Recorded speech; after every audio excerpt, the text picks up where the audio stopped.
ప్రముఖ నటుడు కోట శ్రీనివాసరావుకు సినీ రాజకీయ ప్రముఖులు నివాళులర్పిస్తున్నారు. తెలుగు సినీ రంగంలో తన విలక్షణ నటనతో మెప్పించిన కోట గత కొంతకాలంగా అనారోగ్యంతో బాధపడుతూ తెల్లవారుజామున తుది శ్వాస విడిచారు. ఆయన మృతితో తెలుగు సినీ ఇండస్ట్రీ తీవ్ర దిగ్భ్రాంతికి గురైంది. పలువురు సినీ ప్రముఖులు ఆయన మృతిపై విచారం వ్యక్తం చేశారు. కోట శ్రీనివాసరావు మృతి పట్ల ఆయన స్వగ్రామమైన కంకిపాడులో విషాద ఛాయలు అలుముకున్నాయి. ఆయన చిన్ననాటి మిత్రులు పులిగిటి చిన్నరాయుడు దంపతులు ఆయనతో ఉన్నటువంటి జ్ఞాపకాలను గుర్తు చేసుకున్నారు. 3 నెలల క్రితం ఆయన ఇక్కడికి వచ్చారని, కోట శ్రీనివాసరావు భార్య రుక్మిణికి అనారోగ్యంతో బాధపడుతున్నారని, ఆయన తీవ్రంగా బాధపడినట్లుగా ఆయన చిన్ననాటి మిత్రుడు చిన్నరాయుడు తెలిపారు. కోట శ్రీనివాసరావు మృతి పట్ల సీఎం చంద్రబాబు సంతాపం తెలిపారు. కోట శ్రీనివాసరావు మరణం బాధాకరమని, కోట కళాసేవ పోషించినటువంటి పాత్రలు చిరస్మరణీయమన్నారు. కోట మృతితో తెలుగు సినీ రంగానికి తీరని లోటు జరిగిందని అన్నారు. కోట శ్రీనివాసరావు తుది శ్వాస విడిచారని తెలిసి తీవ్ర ఆవేదనకు లోనయ్యానని డిప్యూటీ సీఎం పవన్ కళ్యాణ్ అన్నారు. ఆయన ఆత్మకు శాంతి చేకూరాలని భగవంతుడిని ప్రార్థిస్తున్నానన్నారు. తెలుగు తెరపై ప్రతినాయకుడిగా, క్యారెక్టర్ ఆర్టిస్టుగా విభిన్నమైన పాత్రలు పోషించారని, కోట శ్రీనివాసరావు కుటుంబానికి తన ప్రగాఢ సానుభూతి తెలియజేస్తున్నానంటూ ఎక్స్ వేదికగా పవన్ తెలిపారు. కోట శ్రీనివాసరావు తెలుగు ప్రేక్షకుల గుండెల్లో తనకంటూ ప్రత్యేక స్థానం సంపాదించుకున్నారని మంత్రి నారా లోకేష్ తెలిపారు. ఇతర భాషల్లోనూ నటించి మెప్పించిన ఘనత ఆయనకే దక్కుతుందన్నారు. వారి పవిత్ర ఆత్మకు శాంతి కలగాలని భగవంతుడిని ప్రార్థిస్తున్నానని ఎక్స్ వేదికగా తెలిపారు నారా లోకేష్. మాజీ మంత్రి Perni Nani phone call leak కలకలం రేపింది. గుడివాడలో జెడ్పీ చైర్పర్సన్ పై దాడిపై రియాక్ట్ అవ్వాలన్నారు లోకేష్. టీడీపీ ఎమ్మెల్యే డైరెక్షన్లో దాడి చేయించారంటూ రాష్ట్ర వ్యాప్తంగా ఏదో ఒకటి చేయాలని ఫోన్లో మాట్లాడారు. లీడర్ చెప్తే మన వాళ్ళు మాట వింటారని పేర్ని నాని అన్నారు. మాజీ మంత్రి పేర్ని నానిపై కేసు నమోదైంది. మచిలీపట్నం ఆర్పేట పిఎస్లో పేర్ని నానిపై పోలీసులు కేసు నమోదు చేశారు. పామరు సభలో విద్వేషపూరిత వ్యాఖ్యలు చేశారని టీడీపీ నేతలు పోలీసులకు ఫిర్యాదు చేశారు. టీడీపీ నేతల ఫిర్యాదుతో జీరో అఫైర్ కింద పోలీసులు కేసు నమోదు చేశారు. పొన్నూరు ఎమ్మెల్యే ధూళిపాళ్ల నరేంద్ర రెచ్చగొట్టే వ్యాఖ్యలతోనే నాగమల్లేశ్వరరావుపై హత్యాయత్నం జరిగిందని వైసీపీ రాష్ట్ర కోఆర్డినేటర్ సజ్జల రామకృష్ణారెడ్డి ఆరోపించారు. గుంటూరులోని హాస్పిటల్లో చికిత్స పొందుతున్న వైఎస్ఆర్ నేత నాగమల్లేశ్వరరావును పరామర్శించిన సజ్జల మృత్యుంజయుడిగా బయటకు వస్తాడని ఆకాంక్షించారు. గుంటూరు జిల్లా తెనాలిలో మంత్రి నాదెండ్ల మనోహర్ పర్యటించారు. తెల్లవారుజాము నుంచే పలు వార్డులను సందర్శించారు. వర్షాల వల్ల ముంపుకు గురయ్యే ప్రాంతాలను ఆయన పరిశీలించారు. వర్షాల కారణంగా ప్రజలకు ఎలాంటి ఇబ్బందులు కలగకుండా చూడాలని హెచ్చరించారు. టెక్కలిలో నిర్వహించిన వైసీపీ విస్తృత స్థాయి సమావేశంలో ఆ పార్టీ నాయకులు తప్పుడు ప్రచారాలు చేస్తున్నారని టెక్కలి మండల టీడీపీ అధ్యక్షుడు శేషగిరిరావు ఆగ్రహం వ్యక్తం చేశారు. టెక్కలి వైసీపీ ఇన్ఛార్జ్ తిలక్ తన పదవిని కాపాడుకునేందుకు అవాస్తవ ఆరోపణలు చేస్తున్నారన్నారు. 2019 నుండి 2024 కాలంలో టెక్కల్లో విధ్వంస పాలన చేశారని మండిపడ్డారు. అనకాపల్లి జిల్లా ఎస్ రాయవరంలో హోంమంత్రి వంగల్పూడి అనిత పర్యటించారు. రామాయపట్నంలో సుపరిపాలనలో తొలి అడుగు కార్యక్రమంలో పాల్గొన్నారు. గత ప్రభుత్వం అన్ని వ్యవస్థలను నాశనం చేసిందని ఆరోపించారు. ఎన్ని కష్టాలున్నా సంక్షేమ పథకాలు అమలు చేస్తున్నామని తెలిపారు. రాష్ట్రంలో రెడ్ బుక్ రాజ్యాంగం నడుస్తోందని అవనిగడ్డ మాజీ ఎమ్మెల్యే సింహాద్రి రమేష్ అన్నారు. కృష్ణా జిల్లా జెడ్పీ చైర్మన్ ఉప్పల హారికపై దాడి చేయడాన్ని తీవ్రంగా ఖండిస్తున్నామని అన్నారు. బీసీ కులానికి చెందిన మహిళపై టీడీపీ జనసేన కార్యకర్తలు దాడి చేయడాన్ని తప్పుపట్టారు. బీసీ కులాలను అణగదొక్కడానికే ఇలాంటి కుట్ర జరుగుతోందని మండిపడ్డారు. కడపలోని ఆర్ట్స్ కళాశాల వద్ద ఓ ఫ్లెక్సీ కలకలం రేపింది. జగన్ పరిపాలనను పొగుడుతూ గుర్తులేని వ్యక్తులు ఫ్లెక్సీని ఏర్పాటు చేశారు. జగన్ పరిపాలనలోని 12 అంశాలను వివరిస్తూ ఓ అజ్ఞాతవాసి ఫ్లెక్సీ ఏర్పాటు చేశారు. 11 సీట్లు వచ్చినా నీ పరిపాలనే రాష్ట్రంలో కొనసాగుతుందని ఫ్లెక్సీలో రాశారు. ప్రస్తుతం ఈ ఫ్లెక్సీ నగరంలో చర్చనీయాంశంగా మారింది. ఎమ్మెల్సీ తీన్మార్ మల్లన్న కార్యాలయంపై దాడి జరిగింది. కవితపై అనుచిత వ్యాఖ్యలు చేశారని మేడిపల్లిలోని మల్లన్న ఆఫీసుపై జాగృతి కార్యకర్తలు దాడి చేశారు. మల్లన్న ఆఫీసులోని ఫర్నిచర్ను ధ్వంసం చేశారు. దీంతో మల్లన్న గన్మెన్లు గాల్లోకి 5 రౌండ్లు కాల్పులు జరిపారు. ఇక ఈ దాడిలో కొందరికి గాయాలు కాగా ఆసుపత్రికి తరలించారు. ఘటనపై పోలీసులు కేసు నమోదు చేసి దర్యాప్తు చేస్తున్నారు.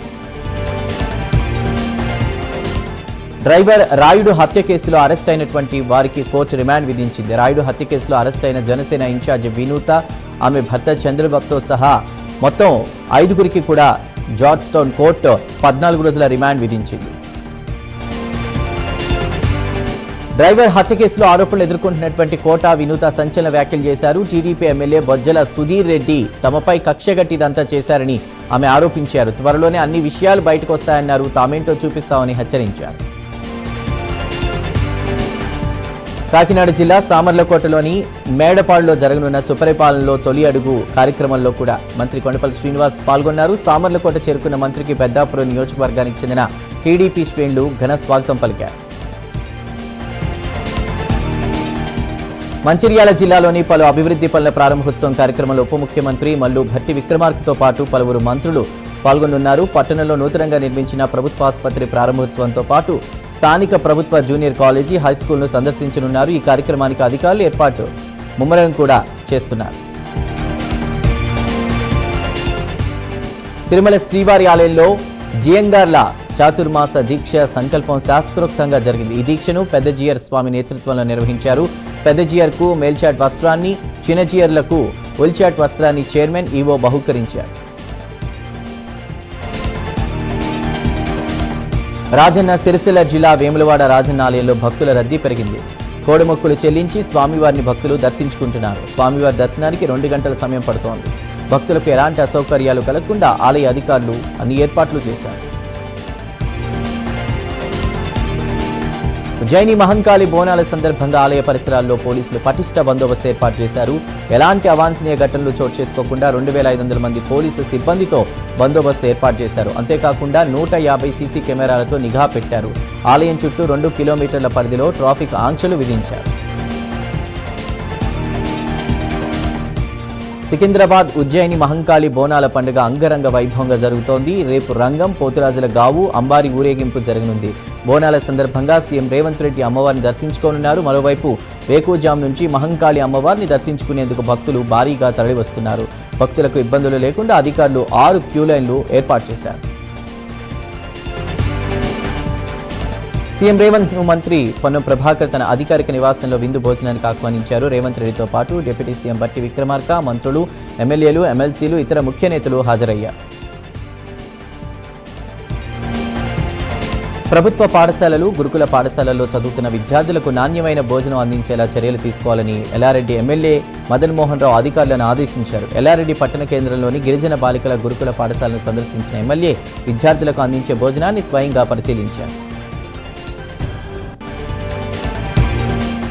తూర్పుగోదావరి జిల్లా రాజమండ్రిలోని ధవళేశ్వరం బ్యారేజీ వద్ద వరద తగ్గుముఖం పట్టే అవకాశం ఉంది. ప్రస్తుతం ధవళేశ్వరంలో బ్యారేజీ వద్ద 10.90 అడుగుల నీటి మట్టం కొనసాగుతోంది. ఇక 175 గేట్లు ఎత్తి 7 లక్షల క్యూసెక్ల ప్రవాహం సముద్రంలోకి విడుదల చేస్తున్నారు.